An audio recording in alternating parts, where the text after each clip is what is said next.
میں نے مصطفیٰ جان رحمت پہ لاکھوں سلام کافی دفعہ سنا ہے، ہم خود بھی پڑھتے ہیں، لیکن جو میں نے 22 اپریل کو سنا ہے وہ میں نے پہلی دفعہ سنا۔ قبلہ صاحب جی نے 22 اپریل کو حضور کے سراپا مبارک جو مصطفیٰ جان رحمت پہ لاکھوں سلام پہ ہے کمال کر دیا۔ تو میں وہ ساری باتیں ابھی اس دن کا ہی وہ ایک نشہ ہے اور ایک کیفیت ہے، تو یہ ایک شعر میں پھر دوبارہ پڑھ رہا ہوں کہ بس اسی ذات سے ہے دونوں جہاں میں رونق رونق، ہاتھ اٹھا لے دونوں، ہاتھ اٹھا لے دونوں، محمد کے سوا کسی یا میں کیا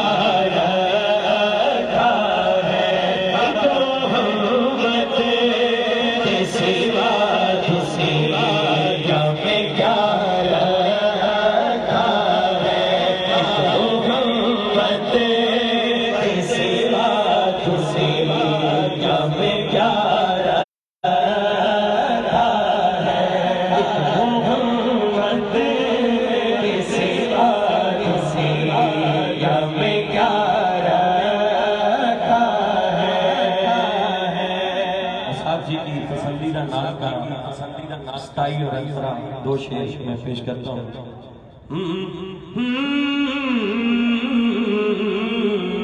ایک محمد کے سوا دنیا میں، ہاتھ اٹھائے، دنیا میں کیا رکھا ہے؟ ایک میں ہی نہیں ان پر قربان زمانہ ہے، ایک میں ہی نہیں ان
شریف یہ آج کا جو دن ہے، پیر صاحب کا یہ آخری شعر انہوں نے لکھا، بہت خوبصورت، پیر سید نصیر الدین نصیر رحمت اللہ تعالیٰ نے یہ کہہ کے در حق سے لی موت میں کچھ مہلت کہ میلاد کی آمد ہے، ہاتھ اٹھائیں اسی شعر پہ، میلاد کی آمد ہے، میلاد کی آمد ہے، محفل کو سجانا ہے،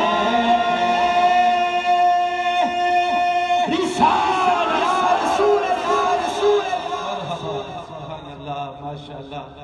دنیا نات کے عظیم مداح رسول پاک صلی اللہ تعالیٰ علیہ وآلہ وسلم محترم المقام الحاج قاری شاہد محمود قادری صاحب بارگاہ سرور کونین صلی اللہ تعالی علیہ وآلہ وسلم میں خوبصورت کلام پیش فرما کر ہمارے قلوب و اذہان کو منور فرما رہے تھے۔ حضرات گرامی، اب میں نہایت ہی ادب و احترام کے ساتھ یہ سعادت حاصل کر رہا ہوں کہ اب میں یہ اعلان کروں کہ اب وقت ہوا چاہتا ہے خصوصی خطاب کا۔ اب وقت ہوا چاہتا ہے خصوصی خطاب کا۔ خصوصی خطاب کے لیے نہایت ہی ادب و احترام کے ساتھ عزت مآب محترم المقام پیارے آقا کریم علیہ السلام کے پیارے اور خصوصی غلام عزت مآب محترم المقام قبلہ عالم قبلہ صاحب جی مدد اللہ العالی اپنے خصوصی خطاب سے ہمارے قلوب و اذہان کو منور فرماتے ہیں۔ تمام حضرات محبت برے عقیدت برے نعرے کا جواب دیجئے، نعرہ تکبیر، نعرہ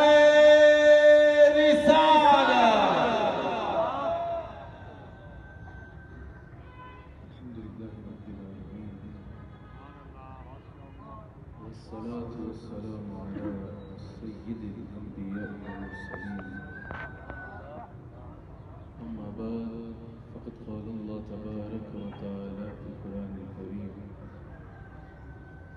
أعوذ بالله من الشيطان الرجيم، بسم الله الرحمن الرحيم. لقد كان لكم في رسول الله أسوة حسنة. قال الله تبارك وتعالى في مقام آخر: من يطع الرسول فقد اطاع الله. صدق الله العظيم وصدق رسوله النبي الكريم.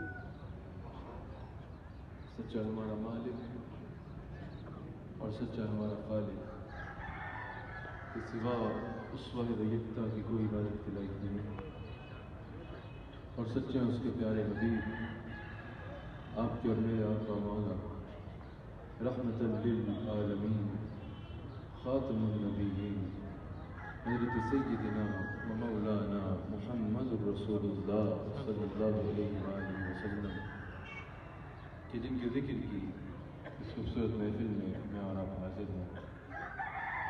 الحمدللہ میرے مرشد کریم صدارت فرما رہے ہیں اور اسلامی نظریاتی کونسل کے چیئرمین عزت مآب جناب قبلہ ایاز صاحب بھی تشریف فرما ہیں۔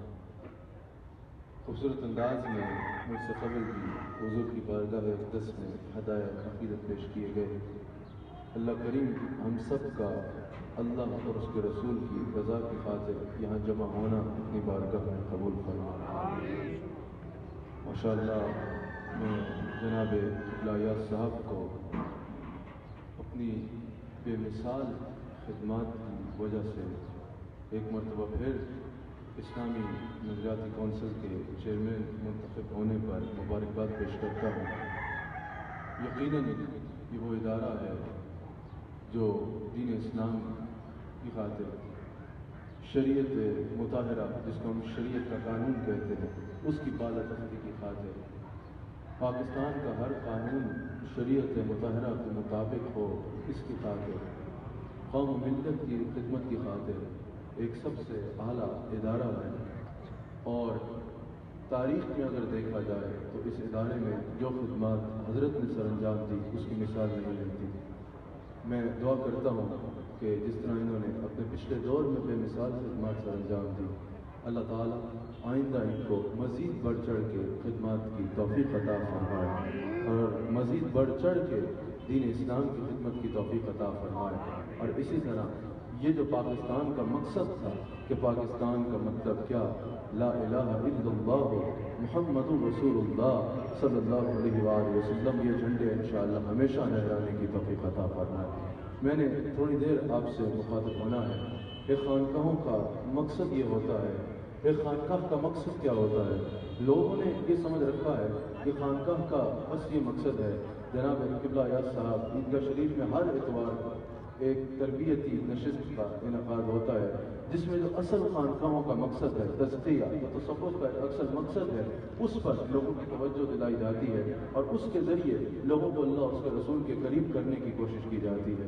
ایک خانقاہ کا مقصد کیا ہے؟ لوگوں نے سمجھا ہے کہ بھئی خانقاہوں کا یہی مقصد ہے کہ آپ جائیں مزار شریف پہ حاضری دیں، منت مانگیں، چادر چڑھا کے آ جائیں، یا یہ مقصد ہے کوئی بیماری ہو جائے تو دم کرانے کے لیے خانقاہ میں چلے جائیں، یا کوئی تکلیف ہو جائے تو دعا کرنے کی خاطر خانقاہ میں چلے جائیں۔ لوگوں نے بس خانقاہ کو یہاں تک محدود کر کے رکھ لیا ہے۔ یاد رکھیے گا یہ سب کچھ اللہ والوں کی برکات ہیں۔ ظاہر ہے جب کوئی اللہ والوں کے مزار پہ جاتا ہے، وہاں جا کے اللہ سے دعا مانگتا ہے، ان کے اعمال کا، ان کی ذات کا وسیلہ بناتا ہے، وہاں پر جا کے جو ہے وہ قرآن کریم کی تلاوت کرتا ہے، اس کی بے شمار برکات ہیں۔ کوئی بیمار ہو، اللہ والوں کے پاس آئے، اللہ والے قرآن کریم کی آیات پڑھ کے اس کو دم کر دیں، درود و سلام پڑھ کے دم کر دیں، اس کی بے شمار برکت ہے، اس کی بے شمار برکت ہے۔ مزارات میں جا کر اللہ سے دعا مانگنا، اس کے اوپر الگ عنوان میں گفتگو کی جا سکتی ہے، لیکن میرا یہ عنوان نہیں۔ آپ یہ اللہ والوں سے دعا کرانا، اس سے دعا یقیناً اللہ تعالیٰ کے جب برگزیدہ بندے اس سے مانگتے ہیں تو وہ درجہ قبولیت پہ پہنچتی ہے، لیکن خانقاہوں کا یہ مقصد نہیں ہے، یہ خانقاہوں کی برکات ہیں۔ جو خانقاہوں کی برکات تھی ہم ان کو مقصد سمجھ بیٹھے ہیں، اور جو مقصد تھا ہم اس کو صرف تقریر سننا کا ایک رسم سمجھ بیٹھے ہیں۔ اصل خانقاہوں کا مقصد یہ ہے کہ اگر کوئی دنیا کی محبت لے کے آئے تو خانقاہوں میں آ کے دنیا کی محبت اس کے دل سے نکال کے اللہ اور اس کے رسول کی محبت اس کو بھر کر جاتی ہے۔ اصل خانقاہ کا مقصد یہ ہے کہ اگر کوئی مشرک آئے تو اس کو شرک سے پاک کیا جاتا ہے۔ اصل خانقاہوں کا مقصد یہ ہے اگر کوئی محبت رسول سے خالی سینہ لے کے آئے تو اس کے سینے کو محبت رسول سے بھر دیا جاتا ہے۔ اصل خانقاہ کا مقصد یہ ہے اگر کوئی بے نمازی آئے تو اسے نمازی بنا دیا جاتا ہے، کوئی بد اخلاق آئے اسے صاحب اخلاق بنا دیا جاتا ہے۔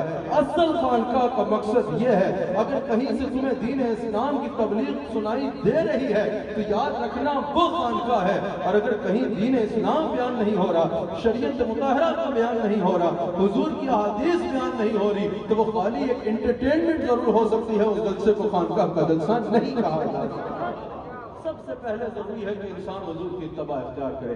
میں نے چند لمحات میں اپنی بات کو ختم کرنا ہے، صرف پیغام کی حد تک بات کو محدود رکھنا ہے۔ اب ہم جب کہتے ہیں نا کہ حضور کی سیرت طیبہ پڑھو، کوئی اگر کوئی دنیا کا شعبے میں سے کوئی وابستہ ہے، ہم کہتے ہیں حضور کی سیرت سے رہنمائی لو۔ کوئی اللہ کے قریب ہونا چاہے، ہم کہتے ہیں حضور کی سیرت سے رہنمائی لو۔ کوئی حاکم وقت ہو، ہم کہتے ہیں حضور کی سیرت سے رہنمائی لو۔ کوئی تاجر ہو، ہم کہتے ہیں حضور کی سیرت سے رہنمائی لو۔ اور الحمدللہ ہم اللہ کا شکر کرتے ہوئے کہتے ہیں کہ ہمارے نبی علیہ الصلوۃ والسلام کی تعلیمات اتنی مکمل ہیں کہ دنیا کے کسی شعبے میں بھی اگر رہنمائی چاہتے ہو، رسول اللہ کی سیرت طیبہ تمام شعبات کا احاطہ کرے، رہنمائی دیتی ہے۔ اب جب انسان، یہ کیسے ممکن ہے؟ انسان کہتا ہے کہ ایک پرسنالٹی کی جو سیرت ہے وہ تمام شعبات کا احاطہ کیسے کر لے گی؟ تو جب انسان دنیا میں قدم رکھتا ہے نا، عملی زندگی میں قدم رکھتا ہے تو مختلف شعبوں سے اس کا واسطہ پڑتا ہے، مختلف افکار کے اسے ہر شعبے میں نظر آتے ہیں۔ جب انسان پھر عملی دنیا میں قدم رکھتا ہے تو انسان جب دنیا کے تاریخ رستوں میں گم ہو جاتا ہے نا تو انسان جھنجھلا جاتا ہے، انسان پریشان ہو جاتا ہے کہ کون سا طریق اختیار کرے، کس طرف جائے تو کامیابی ہوگی۔ انسان کے لیے یہ فیصلہ مشکل ہو جاتا ہے کہ کون سا جو طریق ہے وہ اختیار کرے۔ جب انسان جھنجھلا جاتا ہے نا، پریشان ہو جاتا ہے، گم ہو جاتا ہے دنیا کے تاریخ راستوں میں، اس وقت اللہ تعالیٰ انسان کی دستگیری فرماتا ہے۔ اللہ تعالیٰ فرماتا ہے کہ تجھے کامیاب انسان بننا ہے نا، تجھے دنیا کی بھی کامیابی چاہیے، تجھے عزت بھی چاہیے، تجھے معاشرے میں بھی عزت بننا ہے، تجھے میرا قرب بھی چاہیے، تجھے قبر بھی اچھی کرنی ہے، تجھے قیامت کے دن بھی پورے صراط پار کر کے جنت میں جانا ہے۔ اللہ کریم فرماتا ہے دنیا سے لے کے پورے صراط پار کر لینے تک ہر کامیابی تجھے مقصود ہے نا، تو میں تجھے رستہ بتاتا ہوں۔ یا اللہ وہ رستہ کیا ہے؟ اللہ کریم فرماتا ہے لقد کان لکم فی رسول اللہ اسوۃ حسنہ۔ آپ میرے حبیب علیہ السلام کی سیرت طیبہ کو دیکھ، یقینی طور پہ رسول اللہ کی سیرت طیبہ تمہارے لیے ایک بہترین نمونہ ہے، رسول اللہ کا عمل تمہارے لیے ایک بہترین نمونہ ہے۔ یعنی اللہ کریم فرماتا ہے رسول اللہ صلی اللہ علیہ وآلہ علیہ وسلم کی ذات طیبہ، حضور کی سیرت طیبہ تمہارے لیے بہترین رول ماڈل ہے، بیسٹ پرسنالٹی ٹو فالو ہے۔ اگر رسول اللہ کی اتباع کرو گے، وہ کرو گے جو رسول اللہ نے کرنے کو کہا، اور اس سے رک جاؤ گے جس نے رسول اللہ نے روکا، کسی بھی شعبے کی کامیابی کے راستے میں قدم رکھو گے، کامیابی تمہارا قدم۔ اللہ کریم نے واضح فرما دیا، اگر کامیابی چاہتے ہو تو آ جاؤ، میرے حبیب علیہ السلام کی سیرت طیبہ کو دیکھو، یہ تمہارے لیے بہترین نمونہ ہے، بہترین نمونہ ہے۔ یعنی اللہ کریم ہمیں ارشاد فرما رہا ہے، اے عزیز کا سفر طے کرتے ہوئے انسان، اور اے شارع حیات پہ چلتے ہوئے انسان، تو نے تباکل تجربات سے اپنا سرمایہ ضائع نہیں کرنا، تو نے در در کی ٹھوکریں نہیں کھانی، اپنا سرمایہ حیات ضائع نہیں کرنا، بلکہ اگر کامیابی چاہتے ہو تو کسی بھی شعبے میں اگر چل رہے ہو تو رسول اللہ کی تعلیمات کو اپنا فضل راہ بناؤ، رسول اللہ کی تعلیمات کو مشعل راہ کے طور پہ استعمال کرو۔ رسول اللہ کی اگر تعلیمات پہ چلو گے تو ہر کامیابی کا راز اس میں ہے، ہر کامیابی تمہارے قدم چومے گی۔ کیونکہ یہ یاد رکھیے گا، رسول اللہ کی سیرت مکمل کسی کی سیرت نہیں ہے، اور حضور علیہ السلام کی تعلیمات سے مکمل کسی کی تعلیم نہیں ہے۔ اگر کسی بھی شعبے کی کامیابی چاہیے، رسول اللہ کی سیرت طیبہ کو اپناؤ، رسول اللہ کی دہلیز پہ آ جاؤ، حضور کی سیرت سے تمہیں ہر شعبے کی کامیابی کا درس ملے گا۔ مثال کے طور پہ صرف دینی اعتبار سے نہیں، صرف شریعت کے اعتبار سے نہیں، صرف قرب الہی کے اعتبار سے نہیں، دنیا میں بھی اگر کسی شعبے میں کامیاب ہونا چاہتے ہو، رسول اللہ کی سیرت طیبہ میں تمہارے لیے بہترین درس موجود ہوگا۔ اگر کوئی سیاستدان ہے، اگر کوئی حاکم وقت ہے، اس نے رعایا کا کیسے خیال کرنا ہے، اس نے کس انداز میں اپنی قوم کو بلند قوم بنانا ہے، اس نے کس طرح اپنی ریاست کو فلاحی ریاست بنانا ہے، اس نے کس طرح لا اینڈ آرڈر کی سچویشن کو اپنے ملک میں اچھا کرنا ہے، اس نے کس طرح اپنے ملک میں کوئی بھی بحران آ جائے اس کا سامنا کرنا ہے، میرے ایک بات کا درس موجود ہے، ایک بات کا درس موجود ہے۔ اگر کوئی معیشت دان ہے، اس نے اپنے ملک کی معیشت کیسے اچھی کرنی ہے، اس نے اپنے ملک کی معیشت کو کیسے بلند کرنا ہے، میرے نبی علیہ السلام کی سیرت طیبہ کو پڑھے، ریاست مدینہ کے چارٹر کو پڑھے، میرے نبی علیہ السلام کی سیرت طیبہ میں ایک بات کا درس موجود ہے۔ جب میرے نبی علیہ السلام نے ریاست مدینہ کا قیام فرمایا نا، اس وقت عرب جو ہے وہ ظلم و ستم کی چکی میں پس رہے تھے، اس وقت معیشت کے کوئی قانون نہیں تھے، امیر امیر ترین تھا اور غریب غریب ترین تھا، جس کے پاس دولت تھی بے بہا تھی، اور جس کے پاس کچھ نہیں تھا اس انسان کے ساتھ جانوروں سے بدتر سلوک کیا جاتا تھا۔ میرے نبی نے غریبوں کو ملک سے نکالا نہیں، میرے نبی نے امیروں سے جو ہے وہ سب کچھ چھین نہیں لیا، امیر اپنی جگہ عمرہ خوش رہے، لیکن میرے نبی علیہ السلام نے معیشت کے وہ قانون ترتیب دیے کہ کچھ ہی عرصہ گزرا تھا حضرت عمر فاروق کے دور میں میرے نبی کے بنائے گئے قانونوں سے ایسا اثر آیا کہ اگر مدینہ منورہ میں کوئی مالدار شخص زکات دینے کے لیے نکلتا تھا تو اسے مدینہ کی گلیوں میں کوئی فقیر نظر نہ آتا تھا، مدینہ کی گلیوں میں کوئی فقیر نظر نہ آتا تھا۔ یہ کیسے ممکن ہوا؟ یہ جہاں میرے نبی کی برکت تھی، جہاں میرے نبی علیہ السلام کے معجزات اپنی جگہ، لیکن یہ میرے آقا علیہ السلام کا وہ ویژن تھا اور وہ معیشت کے قانون جو میرے نبی علیہ السلام نے مرتب کیے تھے، ان کی وجہ سے وہی مدینہ منورہ، وہی عرب کا معاشرہ جہاں غلاموں کے ساتھ جانوروں سے بدتر پہلے سلوک کیا جاتا تھا، اسی قانون کی وجہ سے انہی گلیوں میں زکات لینے والا کوئی نہیں نظر آتا تھا۔ یہ میرے نبی علیہ السلام کی برکت ہے، اور میرے نبی علیہ السلام نے صرف یہ نہیں کیا معیشت کے لیے کہ قانون مرتب کر دیے، میرے نبی نے تربیت بھی کی۔ حضور علیہ السلام کی بارگاہ میں صحابی حاضر ہوتے ہیں، یا رسول اللہ غربت کی شکایت ہے، کچھ بھی نہیں ہے، حضور نے فرمایا کیا ہے؟ ایک تالا ایک کمبل لے کے آ گئے، حضور نے فرمایا بیچ کے آؤ، بیچ کے حضور کی بارگاہ میں جب کچھ دینار لے کے آئے، حضور نے فرمایا ان سے ایک کلہاڑا لے کے آؤ اور ایک دستہ لے کے آؤ، ایک لکڑی کا دستہ لے کے آؤ، لے کے حضور کی بارگاہ میں حاضر ہوئے۔ حضور علیہ السلام نے اپنے دست مبارک سے جو ہے اس کلہاڑے کو لکڑی کے دستے پہ رکھا، حضور نے فرمایا جاؤ لکڑیاں کاٹنا شروع کر دو۔ وہ گیا لکڑیاں کاٹ کے کچھ ہی عرصے بعد آیا، یا رسول اللہ، اللہ نے مجھے 10 دینار تھوڑے سے عرصے میں دے دیے ہیں، میں نے تو کبھی سوچا بھی نہیں تھا کہ اتنا مال ملے گا۔ حضور نے فرمایا ان کے 3 حصے کرو، ایک کو اپنی ذات پہ خرچو، ایک کو اپنے مال پہ خرچو، اپنے کاروبار پہ خرچو، اور ایک کو اللہ کی راہ میں صدقہ کر ڈالو۔ اس نے یوں ہی کیا، کچھ ہی عرصہ گزرا، حضرت عمر فاروق رضی اللہ تعالیٰ عنہ کے دور خلافت میں مدینہ منورہ کا مالدار ترین شخص وہ تصور کیا جاتا تھا۔ اس کو مانا جاتا تھا. یعنی میرے نبی علیہ السلام نے پہلے تو درس دیا کہ معیشت کا اصول ہو, پھر درس دیا کہ ریاست پر ڈیپینڈ نہیں کرنا بلکہ محنت کرنی ہے, پھر درس دیا جب مال آئے تو اس کو کس انداز میں خرچ کرنا ہے, جو اس انداز میں کرے گا اللہ تعالیٰ اس کو وہ برکت عطا فرمائے گا جس کو وہ تصور بھی نہیں کر سکتا. اگر قانون دان ہے کوئی, میرے نبی علیہ السلام کی سیرت طیبہ کو پڑھے, میرے نبی علیہ السلام کی سیرت طیبہ کو پڑھے. اپنے تو اپنے ہیں, یہ تو مغرب کے معاشرے میں بھی مانا ہے. قائد اعظم نے کہا نا کہ میں نے لنکن یونیورسٹی میں خود یہ پڑھا اور پھر میں نے یہ فیصلہ کیا کہ میں نے وکالت کرنی ہے. یہ تو مغرب میں بھی مانا ہے اور آج بھی وہاں مانا جاتا ہے کہ اس دنیا کے کامیاب ترین قانون دان کا اگر نام جاننا چاہتے ہو تو وہ نام محمد رسول اللہ صلی اللہ علیہ وآلہ صلی اللہ علیہ وسلم ہے. اور یاد رکھنا میرے نبی علیہ السلام کو as a Munsif, as a قاضی, مسلمان تو مسلمان ہے, غیر مسلموں نے بھی قبول کیا ہے, کیونکہ میرے نبی علیہ السلام نے جو قانون ریاست میں مسلمان کے لیے رکھا وہی غیر مسلم کے لیے رکھا, جو دیت مسلمان کی رکھی وہی غیر مسلم کی رکھی, جو قانون کمزور کے لیے تھا وہی قانون جو ہے وہ طاقتور کے لیے تھا.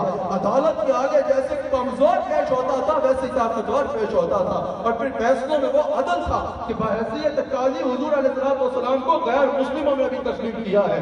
فلا وربک لا یؤمنون حتی یحکموک فیما شجر بینہم. اس کی تفسیر میں مفسرین نے یہی لکھا ہے نا واقعہ کہ جب ایک یہودی اور ایک مسلمان کا, ایک منافق کا جھگڑا, وہ مسلمان کہتا تھا اپنے آپ کو اس کو منافق کہا ہے, ایک منافق کا اور ایک یہودی کا جھگڑا ہو گیا کسی بات پہ. جب فیصلہ نہیں ہو رہا تھا تو اس مسلمان نے اس یہودی سے کہا کہ چلو تمہارا بڑا ہے نا کعب بن اشرف, اس کے پاس چلتے ہیں, وہ یہودیوں کا بڑا عالم تھا, وہ فیصلہ کر دے گا ہمارے درمیان اور وہ ہمیں قبول ہوگا. وہ جو اپنے آپ کو مسلمان کہتا تھا, منافق تھا, اس نے کہا چلو وہ ہمیں قبول ہوگا. اللہ اکبر. اس یہودی نے پتا کیا جواب دیا؟ اس یہودی نے جواب دیا کہ اگر فیصلہ کروانا چاہتے ہو نا تو کعب بن اشرف کو چھوڑو, مجھے اس پہ اعتبار نہیں ہے, تمہارے نبی کے پاس چلتے ہیں, مجھے ان پہ اعتبار ہے, وہ فیصلہ درست کرو. جب حضور کی بارگاہ میں معاملہ رکھا گیا, حضور نے اس یہودی کے حق میں فیصلہ فرما دیا. اور ایک اور مقام پہ ایک یہودی اور ایک مسلمان کے درمیان تنازع ہوا, حضور نے یہودی کے حق میں فیصلہ فرمایا. یہی وجہ تھی کہ جیسے مسلمان حضور کو بہترین قاضی مانتے تھے ویسے ہی غیر مسلم بھی حضور کو بے مثال ان سے تسلیم کیا. یہ شان ہے میرے نبی علیہ السلام کی, یہ مقام ہے میرے نبی علیہ السلام کا. ایک بڑے قبیلے کی عورت نے چوری کر لی, حضور علیہ السلام نے کہا جو شریعت میں حد ہے اس میں لگائی جائے, اس کے ہاتھ کاٹ دیے جائیں. حضور کے پاس سفارش لائی گئی, یا رسول اللہ بڑے قبیلے کی عورت ہے, اگر اس کو معاف کر دیا جائے تو بہت اچھا ہوگا, بڑے خاندان کی عورت ہے, یعنی ظاہر قواعد ہوتے ہیں, نقصانات ہوتے ہیں, بڑے قبیلوں کے ساتھ اگر وہ کیا جائے. حضور نے فرمایا عرض کی کہ یا رسول اللہ بڑے قبیلے کی عورت ہے, اگر اس کو معاف کر دیا جائے تو بہت اچھا ہو جائے گا. حضور نے فرمایا نہیں, بڑے قبیلے کی ہو یا چھوٹے قبیلے کی ہو, طاقتور ہو یا کمزور ہو, قانون سب کے لیے ایک ہوگا. پھر حضور نے اپنے قریبی سے قریب رشتوں کی مثال دی. حضور نے فرمایا اگر فلاں عورت بھی یہ کام کرے, اگر میرے قریبی سے قریبی رشتوں میں بھی کوئی عورت ہوتی وہ بھی یہ کام کرتی, میں اس کے لیے بھی یہ حکم لگاتا جو اس کے لیے لگایا. یہ عدل ہے میرے آقا علیہ السلام کا. حضور نے فرمایا اگر میرے قریب سے قریب رشتے میں بھی کوئی خاتون ایسا کرتی, قریب سے قریب رشتے میں بھی کوئی خاتون ایسا کرتی تو میں اس کے لیے بھی یہی حکم کرتا جو اس کے لیے کیا ہے. یہ عدل اور یہ انصاف تھا میرے آقا علیہ السلام کا, یہ انصاف ہے میرے آقا علیہ السلام کا. کئی صفت پہ گفتگو کی جا سکتی ہے, وقت نہیں ہے, انشاءاللہ کسی وقت ان تمام صفتوں کو لے کے تفصیل سے گفتگو کریں گے کہ کس کس صفت میں میرے آقا علیہ السلام نے کیسے بے نظیر و بے مثال معجزات اور مقام تو اس میں تو ہے ہی ہے, اپنے ویژن اور اپنی ذات اقدس کے طور پہ بھی آقا علیہ السلام نے کیسے بے مثال قانون مرتب فرمائے, ترتیب فرمائے, جن پہ اگر ہم عمل کریں تو دنیا و آخرت کی کامیابی ہوگی. اگر کوئی طبیب ہے, اگر کوئی ڈاکٹر ہے, وہ میرے نبی علیہ السلام کی سیرت طیبہ کو پڑھے.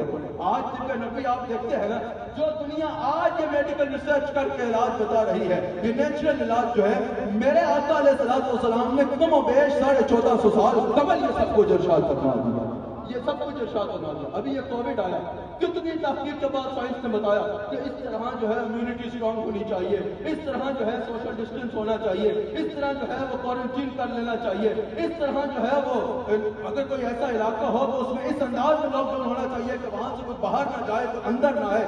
آپ جانتے ہیں جس میں یہ کووڈ وائرس ہے, اسی طرح ایک ٹاؤن کا وائرس تھا, میں بھی اس کا جو ہے وہ پورا باب ہے تعاون کا وائرس کے لیے. تعاون کا وائرس آیا اس وقت اس کی یہی پریکاشن جو آج اتنی تحقیق کے بعد میڈیکل اور سائنس نے بیان کی ہے میرے آقا نے 1450 سال قبل ارشاد. سوشل ڈسٹنس کا جوڑ کیا. آج کہہ رہے ہیں 6 فٹ, میرے آقا نے 2 نیزے اس وقت ارشاد فرما دیا. امیون سسٹم کا میرے آقا نے اس وقت ارشاد فرما دیا. دوسرے علاقوں میں سفر نہ کرنے کا میرے آقا نے اس وقت ارشاد فرما دیا.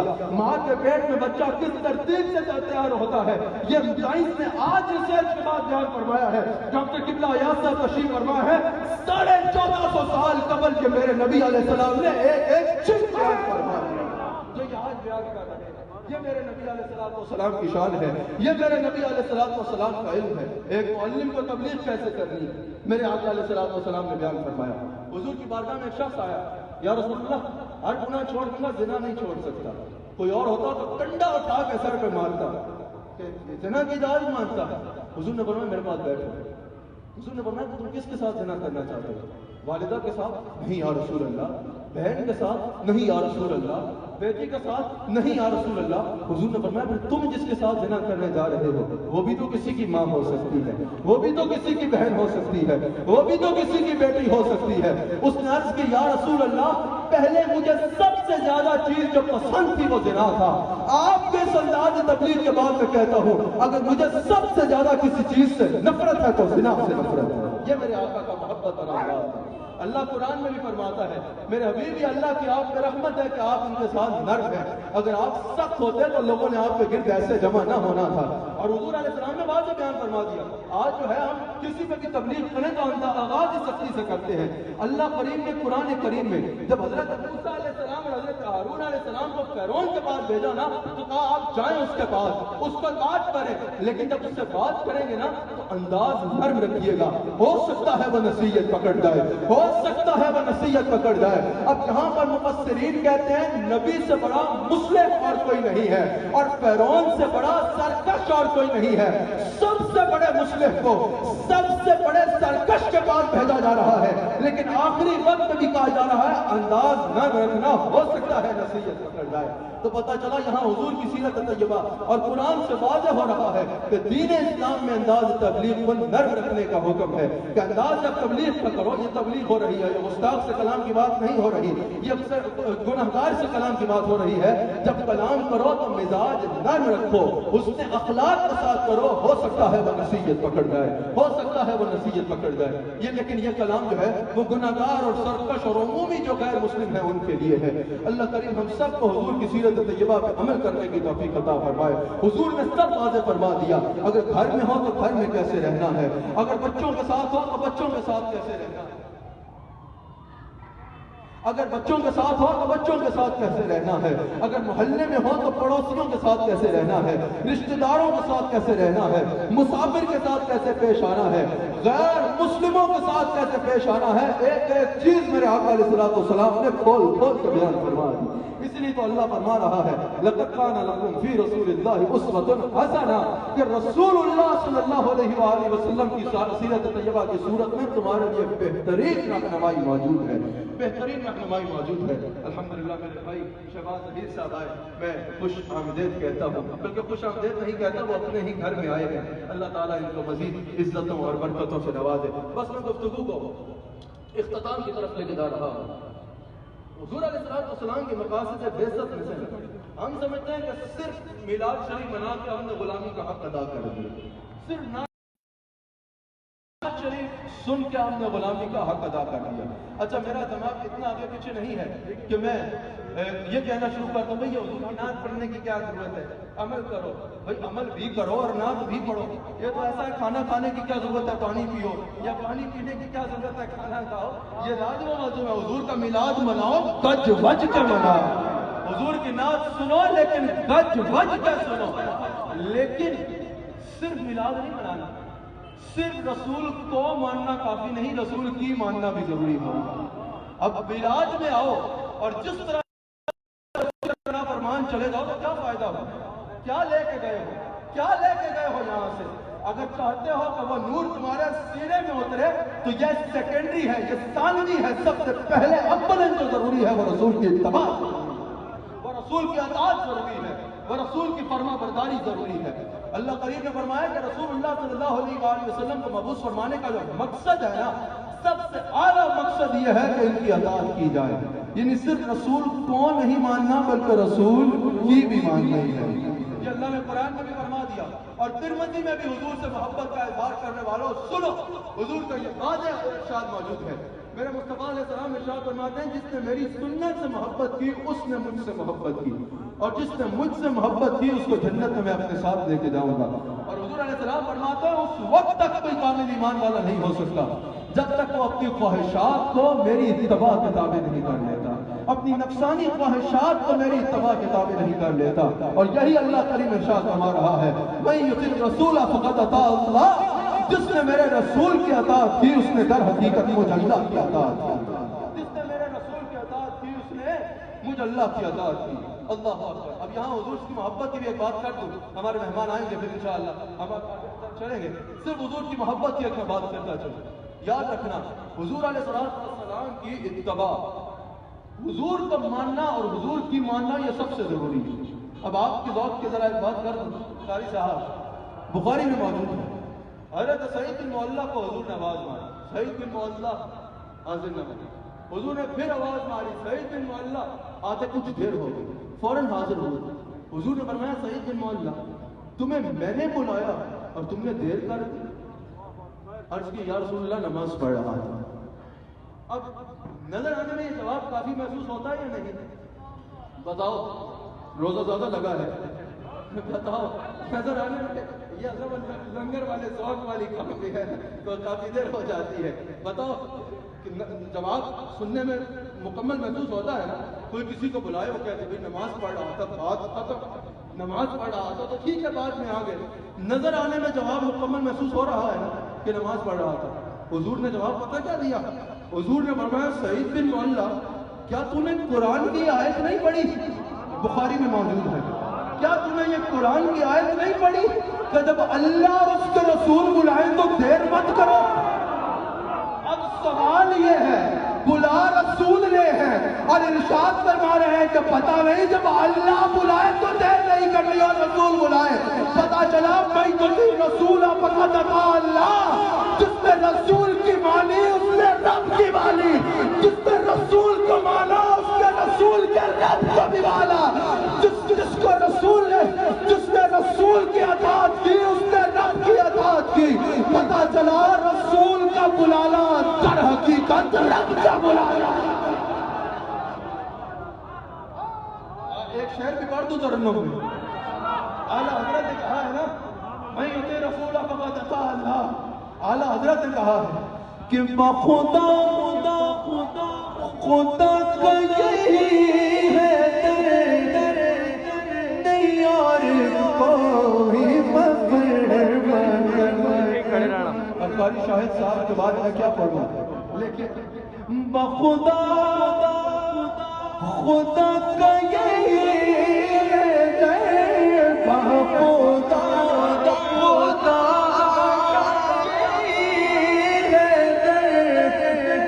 نہیں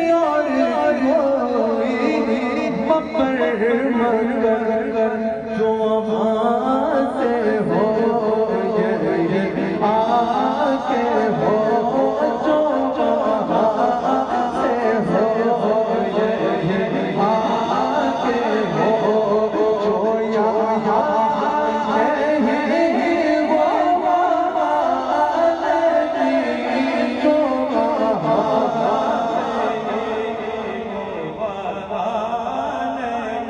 جو وہاں سے ہو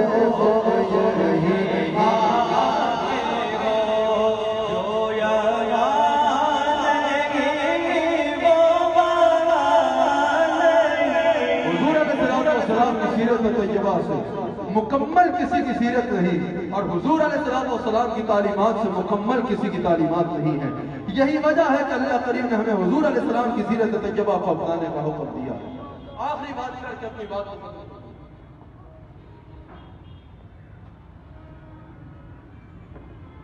اسی بات میں نے اپنی بات کو اختتام پہ لے کے جانا.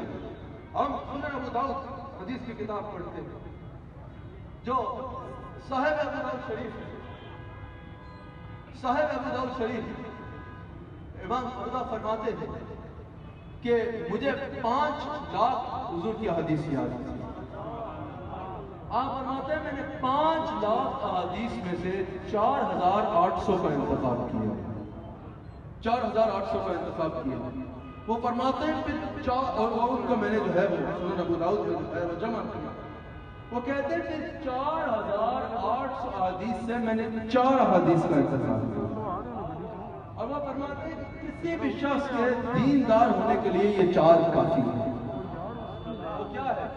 سب سے پہلے وہ ارشاد فرماتے ہیں ظاہر عقیدہ توحید کے بعد، عقیدہ رسالت کے بعد، فرائض پہ عمل کے بعد، فرائض کو جان لینے کے بعد معاشرتی زندگی میں وہ کہتے ہیں یہ 4 کافی ہے. سب سے پہلی حدیث جو امام بخاری نے بھی جب جامع صحیح میں احادیث مرتب کی تو سب سے پہلے لکھی وہ کیا ہے؟ انما الاعمال بالنیات. تمام اعمال کا دار و مدار نیت کے ساتھ ہے. اب میں اس میں تبصرہ نہیں کروں گا کیونکہ وقت کم ہے. دوسری حدیث جو فرماتے ہیں صرف ایک سن لیجیے. حضور یہ نیت بڑی امپورٹنٹ چیز ہے. یہ نیت یہ ہے جو بڑے سے بڑے عمل کو چھوٹا کر دیتی ہے اور چھوٹے سے چھوٹے عمل کو بڑا کر دیتی ہے.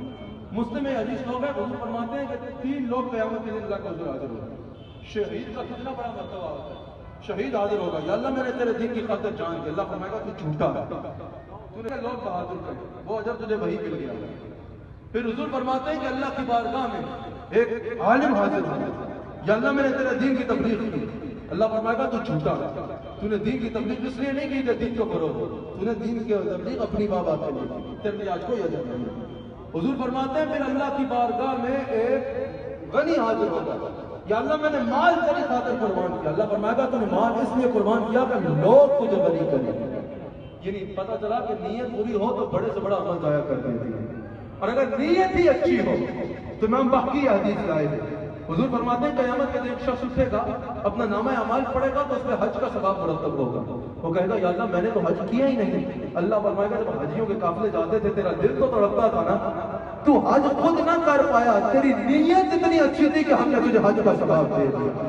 الحمدللہ جن کا انتظار تھا وہ تشریف لے آئے, جناب سلیم صافی صاحب جن کی والدہ کی دعائے مغفرت آج ہم نے کرنی ہے, جن کی والدہ مرحومہ کے لیے آج ہم نے دعائے مغفرت کے لیے جمع ہونا ہے, اکٹھے دعا کرنی ہے, اور جن کے سسر مرحوم کا بھی پچھلے دنوں وصال ہوا ہم نے ان کے لیے بھی دعائے مغفرت کرنی ہے. صافی صاحب میں نے جہاں قرآن کی آیات پڑھی گئی, قرآن کریم موجود ہے, وہاں احادیث مبارکہ حضور کی بیان کی, جس کا اصال ثواب میں آپ کی والدہ صاحبہ اور آپ کے سسر کو کرتا ہوں. بس 1 منٹ میں آپ کی بات کو ختم کر لیتا ہوں. تو فرمایا کہ نیت اتنی امپورٹنٹ چیز ہے, بڑے سے بڑا عمل ضائع ہو جائے گا تو نیت بری ہوگی. اور اس حدیث سے میں نے آپ کو بتایا حج کا ثواب تک نامہ اعمال میں مرتب ہو جائے گا بغیر حج کیے اگر نیت اچھی ہوئی. دوسری حدیث امام داؤد نے فرمائی کہ جو میں پہلے 5 لاکھ پھر 4800 پھر 4 حدیثوں میں سے دوسری حدیث کو فرماتے ہیں کہ حضور نے فرمایا اسلام کا حسن یہ ہے کہ انسان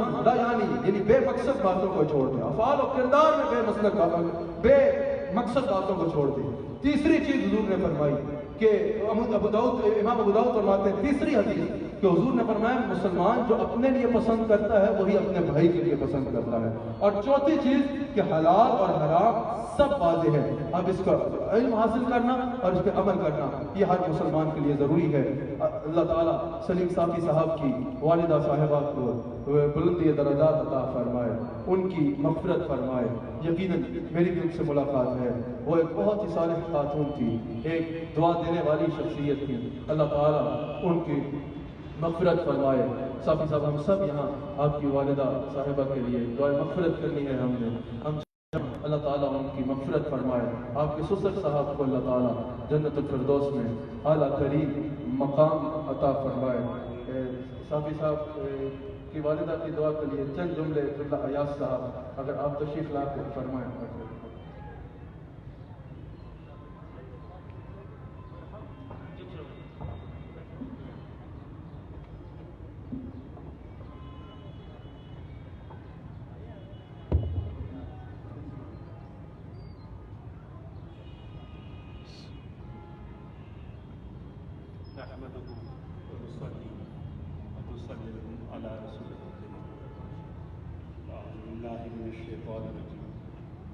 بسم اللہ الرحمن الرحیم. بہت بابرکت محفل ہے. رسول اکرم صلی اللہ علیہ وسلم کا مبارک دعا حضرت قبلہ عالم صاحبزادہ محمد حسان نصیب الرحمان صاحب بہت تفصیل کے ساتھ رسول اکرم صلی اللہ علیہ وسلم کی عظیم اور پاک شخصیت کا تذکرہ. اللہ تعالیٰ رب کائنات کا ذکر ہوا اور یہ پوری محفل آج سجائی گئی تھی اس مقصد کے لیے کہ حضرت صاحبزادہ صاحب کے دوست بھائی، ہم سب کے دوست و بھائی جناب سلیم ساقی صاحب کی والدہ محترمہ اور سسر کی وفات ابھی پچھلے دنوں ہوئی ہے.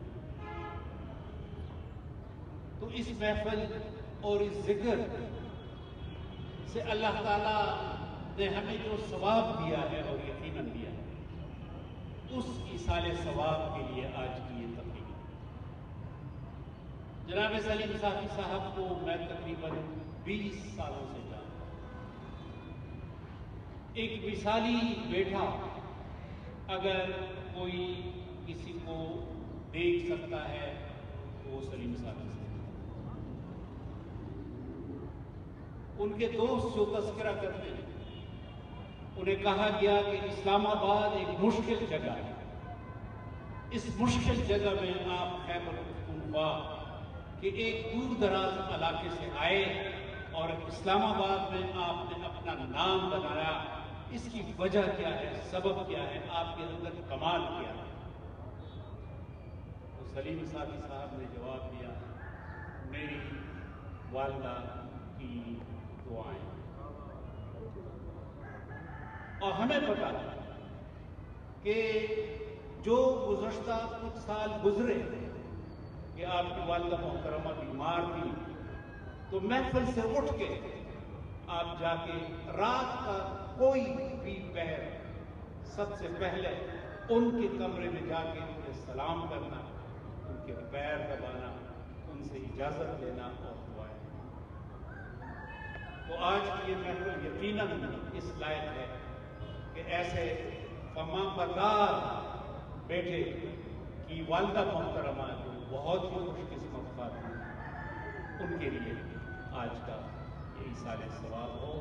میں آپ سے گزارش کرتا ہوں کہ درود شریف، قل هو اللہ احد اور سورہ فاتحہ تلاوت کر کے اور ایصال ثواب کے لیے اس عظیم مرحومہ اور جناب کے نام درد ہے.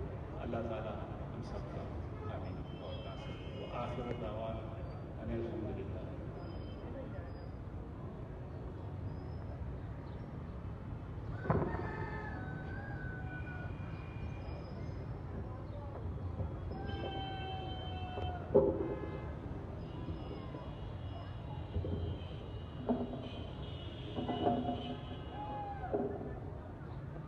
ایک منٹ اللہ کا ذکر کر لیجیے، دعا سے کر لیجیے.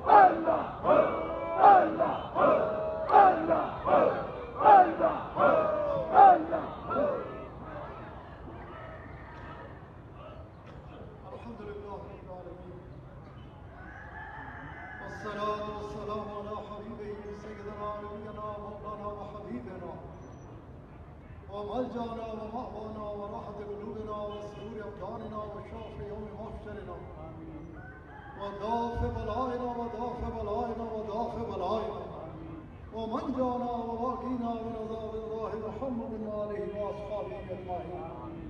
والله من أمة رسول الله صلى الله عليه وآله وسلم على المؤمنين والمؤمنات والمسلمين والمسلمات الأحياء منهم والأموات. يا إلهي وقوة هذه المفتحات اجعلنا مفتوحا للآيات والكرامات ووفقنا بالطاعات والعبادات. يا إلهي احفظنا من الآفات والبليات وباركنا في الرزق والعمر والمال والأولاد والأشهاد والصلاة.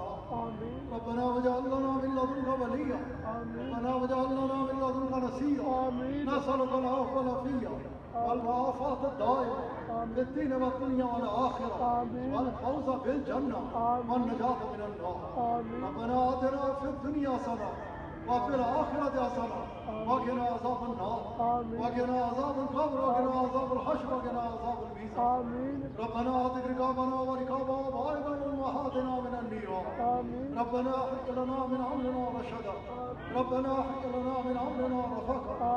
ربنا أحق لنا من أمرنا مرفقا. آتنا ولياتنا أنت وليي في الدنيا والآخرة. أنت حميمي في الدنيا والآخرة. أنت رفيقي في الدنيا والآخرة. اللهم قد غرقنا في وحن الصيام لكن وجاءوا بفضلك وحبيبك العار أنكم أدرج جيارنا من الطرقات السفلى والنيران. اللهم ارزقنا حبك وحب نبيك العار وحب من حبك وحب نبيك العار ولا تخيبنا ببابك يا حكم الحاكم. اللهم احسن عاقبتنا في الأمور كلها وأجرنا من خزي الدنيا وعذاب الآخرة. اللهم ارزقنا الجنة بغير حساب. اے کریم کرم فرما اپنے حبیب علیہ السلام کا صدقہ کرم فرما. یہ جو محفل پاک سجائی گئی یہ جو کلام پاک تیری طاقت و توفیق کے ساتھ پڑھی گئی اپنے حبیب صلی اللہ علیہ وآلہ وسلم کے صدقے اس کو اپنے حضور قبول فرما. اور اس وقت ہمارے ملک کی مایہ ناز شخصیت بڑے درد رکھنے والی قوم کا قبلہ سلیم صافی صاحب ان کی والدہ محترمہ ان کے سسر محترم کے اصال ثواب کے لیے تیرے حضور یہ تحفتاً ہدیتاً پیش کرتے ہیں. اے کریم اپنے حبیب صلی اللہ علیہ وآلہ وسلم کے پاک نام کا صدقہ پاک دربار کا صدقہ کرم فرما احسان فرما.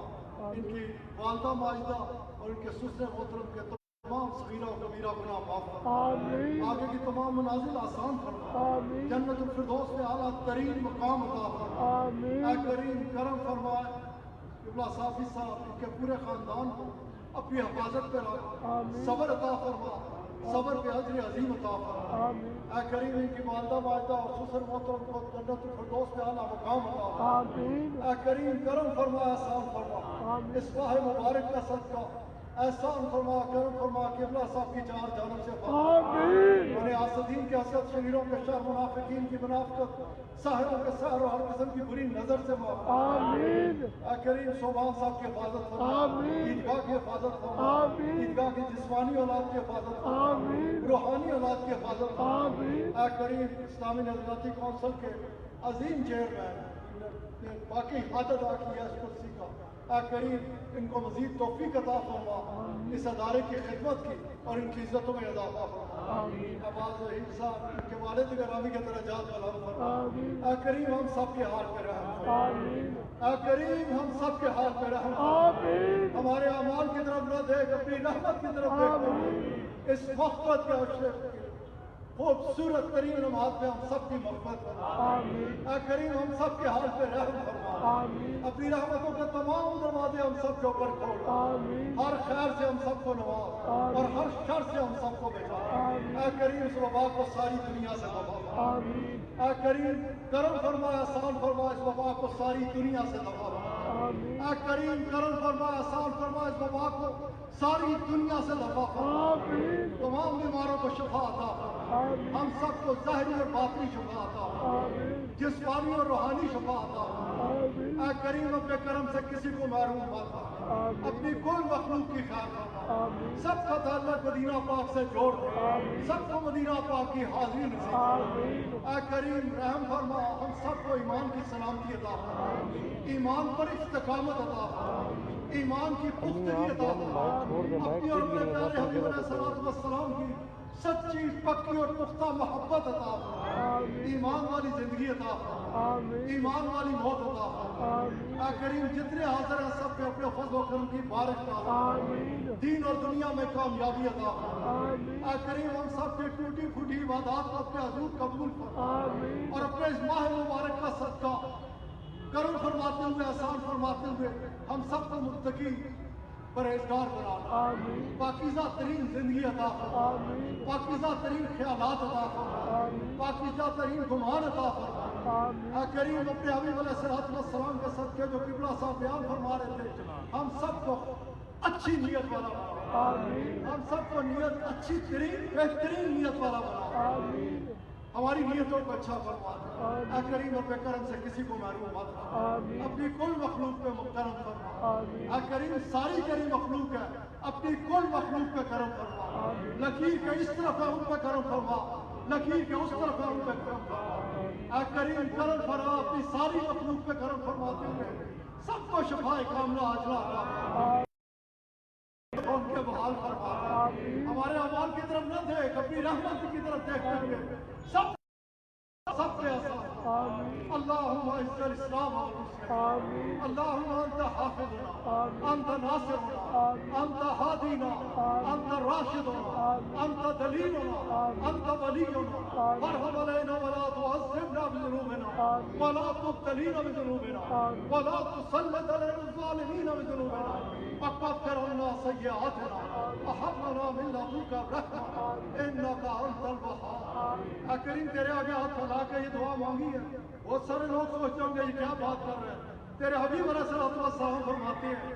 کہ خالق کو خالق کے نزدیک سب سے پسندیدہ عمل جو ہے وہ اس کی مخلوق کے لیے بھلائی کی دعا کرنا ہے اے کریم سب کے اوپر کرم فرما ربنا تقبل منا انک انت السمیع العلیم وتب علینا انک انت التواب الرحیم وصلی اللہ تعالی علی خیر خلقہ ونور عرشہ محمد وآلہ